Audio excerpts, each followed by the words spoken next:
I was at my editing chair so late into the night, and I had fallen asleep with the computer in front of me. And I remember there had been a shooting at Plaza Live that was on the news. That's one of the last things I remember before I guess I fell asleep in my chair. I woke up to a ping from Facebook Messenger. It was my best friend Jerry's husband checking up on me, and I thought that was really strange. He said, I just saw on the news there was a shooting at a gay nightclub in Orlando, and I honestly didn't know what he was talking about. He goes, well, I'm glad you're safe, but you may want to turn on the news.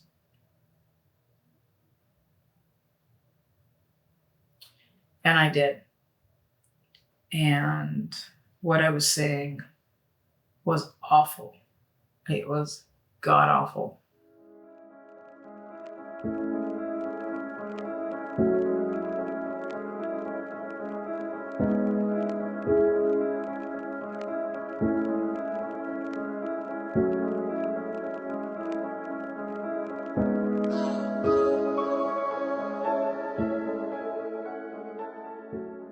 And then my phone kept on pinging all day. And it was, are you okay? Are you okay? Friends from around the country were like, are you okay? And I was just responding, yes. I cried my eyes out, just waiting on friends. And you wanted to see the pings on Facebook, the notifications. You didn't turn off your phone because those were the notifications to know that one of your friends is still alive. Your heart is breaking. To wait and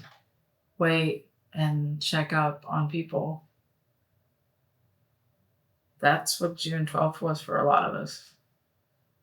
We watched the news, we cried, we prayed. I saw my PTSD coming back. I saw the rocking on the couch. I saw the tears, the fear. All day I sat on that couch and I wasn't able to get up. And then I remembered one of the veterans in my PTSD group that survived the Oklahoma bombing. She told me in one instant something that changed my life literally forever. And that was,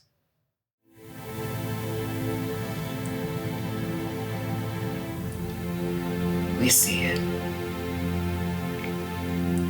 So you need to stop telling yourself that you're okay. Because you're not. You're only fooling yourself. it's okay to not be okay. And when you can say that to yourself, you can move forward. I put a call out to people and said, if you have nothing to do tomorrow, please show up at my office and let's do something.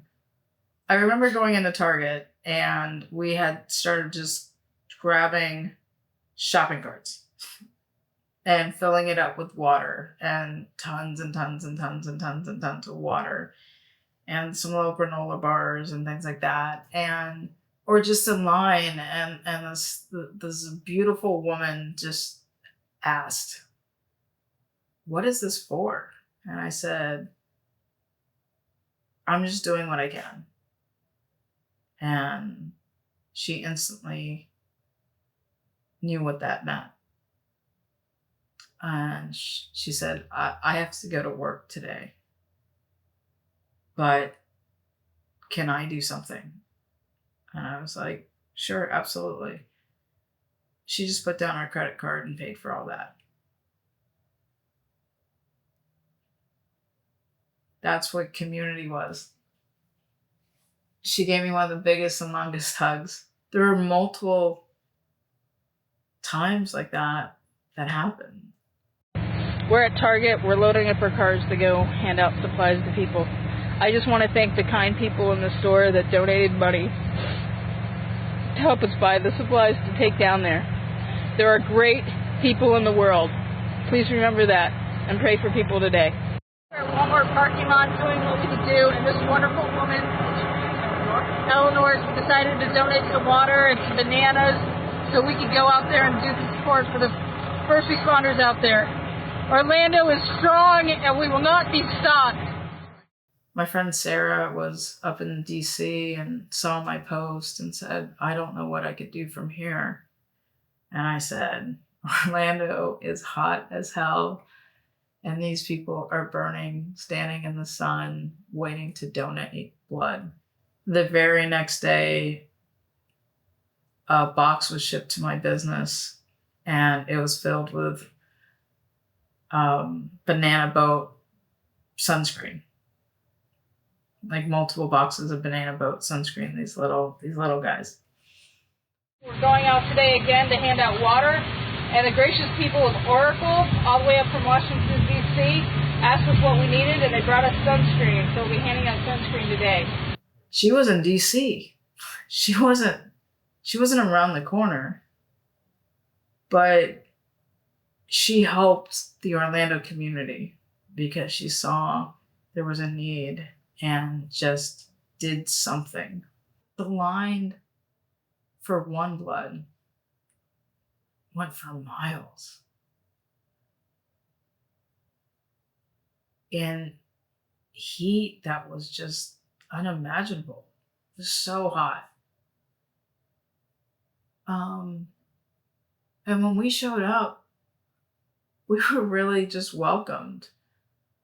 And then it got to the point where we were being asked to run supplies. And when we were doing things over at One Blood, they were like, hey, Red Lobster just donated a ton of biscuits. Can you run it over to the other One Blood drive for us? And there we were on these scooters running biscuits so people can have something to eat while they run line. Orlando PD and the Sheriff's Department, the FBI, the first responders, they were just standing in the sun, making sure things went orderly, and everything did. It was Orlando came together like nothing I've ever seen before, in a way that like definitely changed me, and I know it changed a lot of people. I saw Orlando become aggressively kind. One of the strangest things that happened when we were handing out things over by the church, the FBI was staged there. And I remember like we were parked just outside of there and there were people that were coming down the stairs and it almost seemed like a slow motion, like type thing. And it was a group of women FBI agents. I guess the lead, she pointed at me and she's like, you. And I was like, oh shit. What did I do? Did I do something wrong? Did we go in the wrong place? I had no idea. One of my employees, he was a little overzealous at times. And did he cross any of the lines? Like what? You know, it was just one of those moments. It was tense and I didn't know. And I went over to her and then she leaned in, not to ask the direct question, like how you would think the conversation would go. She leaned in and just in my ear was like, we got on planes from all over the country at a moment's notice. And there isn't a single feminine product in any of the bathrooms around here. Can your team go get tampons and pads? I was just like, oh my gosh. Yeah. Like it was such a surreal, strange moment. But we did what we needed to do. And at the time it was getting feminine products. And So I sent one of my employees, we bought like $150 worth of pads, tampons, like butt wipes or baby wipes, and to stock the bathrooms. Because women still bleed. I remember weeks later when my accountant was going through my books, and he was like, Gina, what the hell is this? This tampons, maxi pads? Why do you have a receipt for this? And why are you putting it as a donation? Because it was doing the right thing when people needed something. And sometimes it was as simple as a tampon. The hardest part about being part of the team that was out there was I got a call from one of my employees on the radio and was like, hey, can you meet me on the corner of Gore and Orange Avenue? And there were 2 people there and 1 body left to identify. So there was a 50-50 chance that one of us was going to be taking someone to identify a body. And it ended up being me. I had this sweet young lady get in the back of my Trickaroo and proceed to tell me that her cousin has yet to come home and it's been 2 days. And she had little ones at home. And her husband was so distraught. She told me about her cousin, the beautiful things about her and how she was as a mother, and I remember just keep my hand on the throttle, keep on moving forward, just be there for this person. And I was. I hate to say it, it's been 10 years and I forgot her name. The woman, the cousin that was in the back. And as a courtesy to the family, I'm not gonna mention the person that passed away's name. But it was a husband that was too distraught to come and possibly see his wife. No longer. I was just asked for a ride, and it was someone that came here to identify the last remaining person. It's heartbreaking. Her family is not able to come down because they're broken. And so her cousin has come down here to identify her. This is real, people. Orlando strong. Do whatever you can. This isn't easy. It was the longest 1.5 miles I think I've ever experienced. I took the last person. My team at Trickaroo was out there for 5 days straight. We handed out thousands of bottles of water, the sunscreen from Oracle, the granola bars from Albertsons and the dollar store and wherever we could get things. Tons of bananas. We did something that day with friends that came. Jennifer Parker, rest in peace. Lulu, Yvonne, my staff at the time, Heather Moy.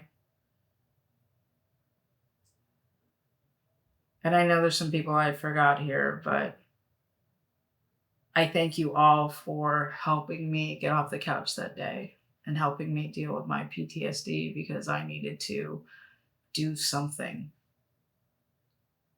I thank the women veterans that told me when things get hard, the one thing you could do is get up and do something. Because that day I did something. I wanted to support the people that looked like me, because the people that ran out of those buildings were brown. They were LGBT. They were O-Town people. They were my people. And I wanted to do something that mattered. Something that was going to help me get off the couch. Darkness never wins when people show up. The light in people's hearts will always shine brighter than the darkness one person had to make a choice to change the community. But they didn't take the light out of Orlando. I think one of the things that the Pulse tragedy taught me, it was interesting, because when I decided to do community, the restaurant, bar, gathering place, it was strange because I was searching for a place that had many doors, many exits, because I never wanted people to feel trapped. I know that sounds morbid, but in searching for a place for community, community had 6 exits, 3 in the back and 3 in the front. I wanted people to know that community was a safe space for the LGBTQ plus community, the BIPOC community, that's Black, Indigenous, and people of color, if you don't know what BIPOC means. It had everything to do with the reminder of what Pulse looked like, because I didn't want to create a place that was a target. When any trauma happens, I don't think people ever get back to normal, because it changes you. It wholeheartedly changes you. But I learned how to evolve. I learned how to become a better human. I learned how to show up. And I remember specifically that very morning when I was just like, what do I do to get out of this state in my mind, to get up? I was just like, I don't know what I can do, but if I show up, maybe someone could say, hey, can you do this? Can you do that? I never thought I would be running supplies for One Blood. I never thought I would be making sure the Orlando PD and the Sheriff's Department and the FBI agents needed sunscreen. I never thought it would be as simple as running to the store to buy tampons and maxi pads. I never thought it would have been to take someone to identify one of their relatives that was deceased. This was a last dance for 49 people. It was a last dance for a community. It was a last dance for a mom with kids.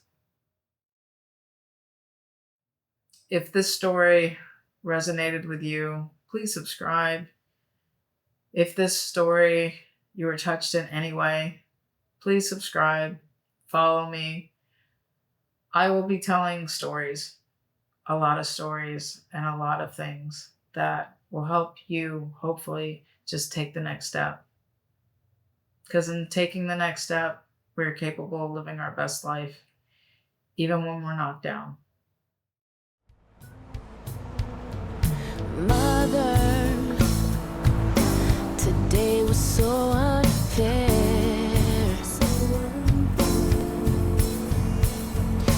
Father,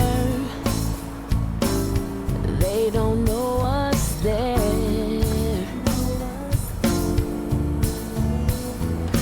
Be yourself, you said, but they don't care. Listen before you speak, but they don't care. Yo, they don't care. Nah, so I'm moving on to find my chance. You can never take the light out of Orlando. We are Orlando strong.